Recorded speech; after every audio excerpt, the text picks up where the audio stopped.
Jake Laravia, the loss of Dorian Finney-Smith. Is there enough perimeter defense? And here's the big thing. Balancing the two timelines. Oof. You are a win-now team, but then you also have an eye out in 2026 and 27 when you have potential of $100 million of cap flexibility with Luka on that roster to build around him now. That's going to be the most challenging thing this year is the two-timeline approach, win now versus the future. That's always tough. I feel like every time somebody's trying to go through these two timelines, it's a very delicate dance, to your point. Now, Shams, let me ask you this.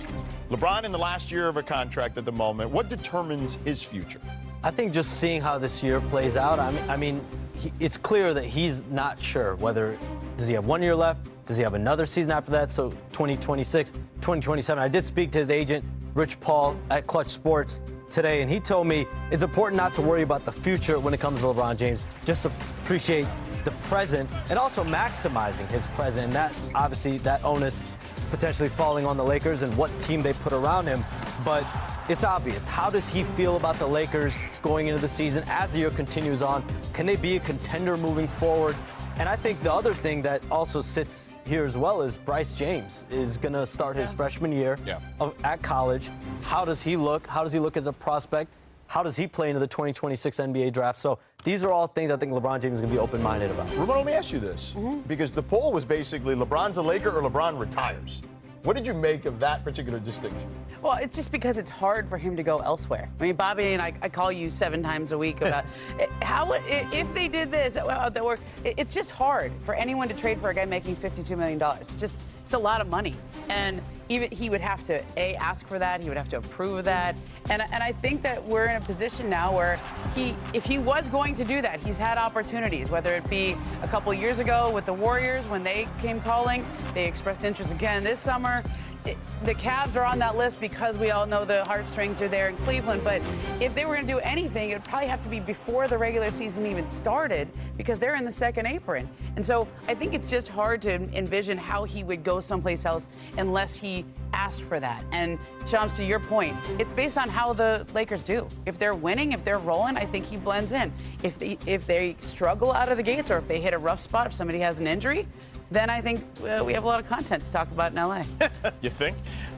Well, I think the big question is where we are in January with this Lakers team. In a really deep Western Conference, what happens if you're a 500 team and you're competing just to get into the play-in? Does that change as far as LeBron's mentality of competing for a championship? Because all signs would signal that you probably are not competing for a championship. And Ramona hit on a point there is, listen, once we get into the regular season, those teams that he potentially maybe had an eye on this offseason, whether it be Cleveland or Dallas, those teams don't come in play because of where they are financially. The one thing that surprised me on this poll was that league insiders voted Nikola Jokic as the best player, and this wasn't the part. It was that he basically got every vote but one. Luka got one vote in that poll. So, look, I mean, the Joker is inevitable. He's like Thanos to me, okay? But were you surprised at how lopsided this was? Well, I was surprised because then there's another question on there as far as who the MVP is, and Shea got 5 votes, and I think Jokic got 7. Right. So I'm thinking, like, well, wait a minute, how come Shea didn't make it onto this year? I am surprised with that. Certainly the disparity, not that Jokic is number 1, but that nobody else outside of Giannis would like outside of Luka was even on there. I covered that series with Denver and the Oklahoma City Thunder, and it was a clash of the 2 MVP favorites, right? And Nikola Jokic asserted himself in that series to the point where when you saw them side by side, you saw how important Jokic was to his team, how much he was able to do, how he controlled the game, even on both sides of the ball. It's hard to argue that he's not the best player, and I think even the Thunder would tell you that was the toughest series that they had to get through. If not for Aaron Gordon having an injury in that last game, I don't know what would have happened there. But I am surprised. Giannis should get some votes in that vote. Shea should get some votes, but Jokic is inevitable, as you said. He is that good. Thanos. Shams, what do you think? I think Shea Gilgeous-Alexander, how do you not give him more love? The year that he just had, MVP, Western Conference Finals MVP, NBA Finals MVP. His own shoe, NBA 2K. I mean, there's a lot of things you can put in there to say why he might be the best player right now in the world. The disparity to me is what catches me off guard.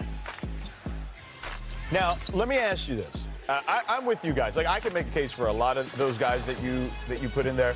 I just think that the Joker is at the peak of his powers right now, and I think guys around the league, coaches, players, who have to deal with him on a day in and day out basis, it's not that they're throwing shade at these other guys. They just know how tough this dude is to beat in a given moment. I mean, think about it. In that series, I was there for 2 of those games, and it could have gone either way in that series. And then Aaron Gordon gets hurt, and we know what happened in Game 7. But they were on the brink of upsetting the OKC Thunder. Well, and it's amazing because it shows you the thin margin where a Thunder team that was faced with a Game 7 at home. Imagine if you lose that game. We're probably not talking about them right now. Off-season. It changes the landscape here, but Oklahoma City wins, and now we're talking about Shea and what the next step is with that group. But I actually think that will help the Thunder now because they've gone through the 16 and they've won. So now that was the year to get them. If you couldn't get them last year, now I think they're going to be more dominant moving forward. Now, Shams, we have something here on the All-Star format. What do you got? So the USA versus World will be happening. It's 3 teams. It's a round-robin tournament, 2 U.S. teams, 1 world team. And essentially how this is going to go, I'm told, here are the details. 4 total games, 12 minutes per game, so a total of 48 minutes of action. So it's essentially 1 full game, NBA game regulation. So these 3 teams will face off against each other in 4 total games, 48 total games here in the 2026 All-Star Game, from my understanding. All right, hopefully we get them to play hard, okay? That's all I want. Just go out there and look, we know the international team is going to play hard, so that means the USA team is going to have to buckle in and get ready. All right, so that's the expected All-Star format. We'll see what happens in another year, okay? So, all right, coming up next.